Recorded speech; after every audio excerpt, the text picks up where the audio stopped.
Seahawks acquired Drew Lock from the Broncos in the Russell Wilson trade, but they're still exploring the quarterback market.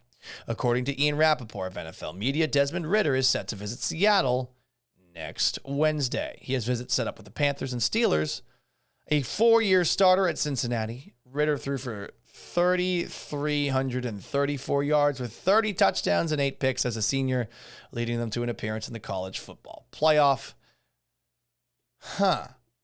Ridder, along with Kenny Pickett from Pitt, Malik Willis from Liberty, Matt Corral from Ole Miss, Sam Howell from North Carolina, are thought of as the top quarterbacks in this year's draft. Desmond Ridder projected drafts.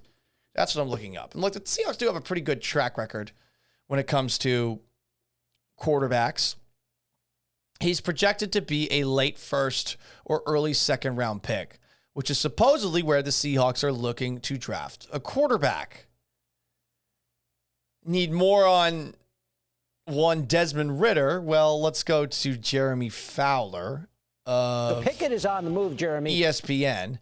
And here is a little clip from, I guess, yesterday. And there's another quarterback that's starting to get some buzz around the league as well. What's going on with Desmond Ridder?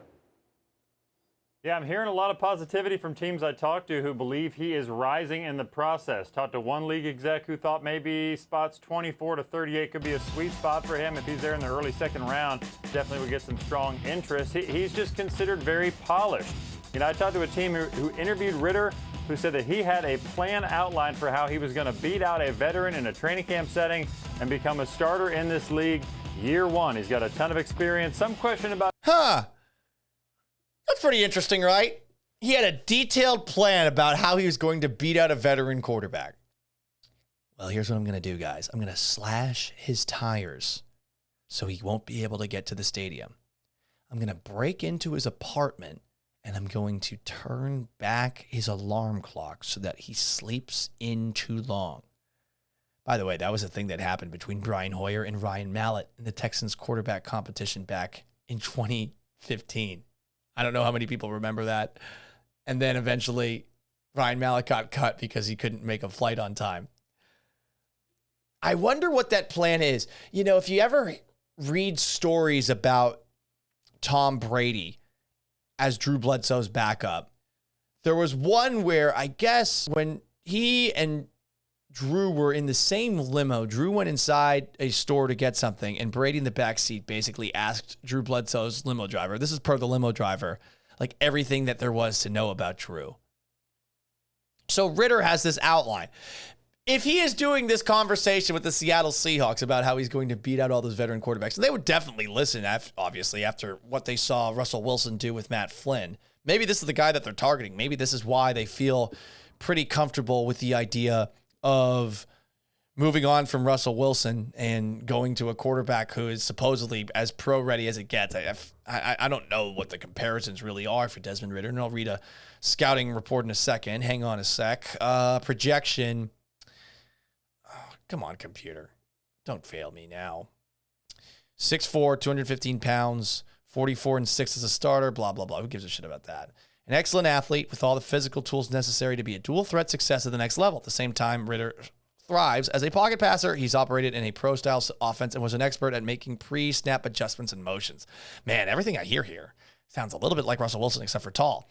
Ridder consistently showed on tape that he progressed through his reads, keeping his eyes downfield while showing off excellent pocket movement and diagnosing what's in front of him. He's got enough arm strength to hit on off-platform throws, as well as most throws inside of the numbers, though he does get a bit inconsistent when pushing the ball further down the field.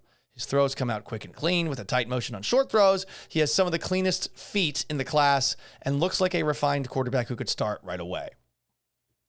So if the Seahawks are into him, this actually makes sense. And if he is outlining a plan to the Seahawks in some sort of a conversation or meeting about how to beat out the veteran quarterbacks, all I think he would need to do is say, you have Drew Lock and Geno fucking Smith. And then put on some sunglasses and walk out. That's all he needs to do. I'm intrigued by the idea of Desmond Ridder, and I've been trying to figure out the Seahawks this offseason because also there was a rumor about the Jets who were calling the Seahawks about DK Metcalf, and the Seahawks were like, no, just go away.